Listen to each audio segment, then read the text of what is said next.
متصفح استراجون، تطبيق حجمه 3.1 ميجا، محمله 100,000 مستخدم. لو مهتم بأخبار التطبيقات ووظيفة كل تطبيق مزايا وعيوب اشترك في القناة وأنا هقولك على كل حاجة. الميزة الجميلة جدا في التطبيق إن هو بدون إعلانات، وهتقدر كمان تفعل الوضع الليلي زي ما انت عايز. كمان التطبيق مدعم بأنتي فيروس عشان المواقع أو الأماكن اللي ممكن تفيرس لك الجهاز بتاعك أو الصفحات المشبوهة. تطبيق سهل جدا وبسيط، بيفتح لحد 20 صفحة، اكتر من 20 صفحة بيفصل مش بيشتغل عشان تبقى عامل حسابك. وزي ما انت شايف مكتوب 20 بس في الصفحات المفتوحة.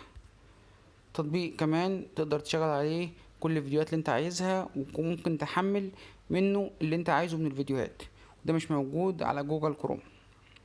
كمان تطبيق في بي ان، تقدر عن طريق الفي بي ان تفتح اي صفحة في اي موقع بدون اي حظر وانت في اي مكان في العالم. لو ما كنتش اعرف التطبيق قبل كده وعرفته من خلالي، شير ولايك وسبسكرايب. لينك التطبيق هسيبه لك في الديسكريبشن. لو في اي تطبيق حابين نشرحه شرح مفصل، انتسب للقناة وانا اشرحه لك شرح خصيصا ليك انت.